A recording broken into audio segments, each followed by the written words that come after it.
Why hasn't my home sold yet? What does a seller do if their house is listed but not being shown and is not selling? There are a few adages in real estate that as a young agent, starting off, yes, that was almost 18 years ago for me, we remember daily, and they help selling houses. In today's competitive market, if your home has been priced correctly and is being marketed properly, you should be seeing results very quickly. Of course, there may be exceptions, but in general, this is true. So, if your home is on the market and you're not getting the results you think you should, these adages are for you. Adage number 1, if your home is not being shown or it's being shown but not selling, especially in a seller's market, then the problem is either price or condition. Basically, price and condition must be equally matched.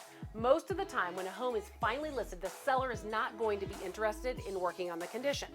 If the seller is willing to do that, the condition should be fixed before the home is active on the market. That leaves us with price. In our current seller's market climate, if your house is not being shown, it comes back to price. I have seen listings that were priced $5,000 to $10,000 too high that once reduced by that amount, they elicited 2 or 3 offers almost immediately. Even in a seller's market, price matters. Adage number 2, if you have 10 showings and no offer, your price is too high. Obviously, this is a loose number. Sometimes the 14th person writes an offer, but I am sure you get my point. If you are getting showing after showing and no offers, you really do need to revisit what price your home is listed for. We have to be super careful we don't stay too high for too long, or you may end up getting less than if we would have just reduced your home's price one time. Adage number 3, your first offer is your best offer. I do not mean you take the first offer you get, exactly how it's written. What I do mean is that you'll want to negotiate that first offer the best you can. Side note here, I encourage sellers to counter every offer.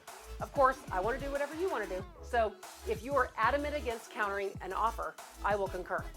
Sometimes buyers just need to know where you stand as far as price.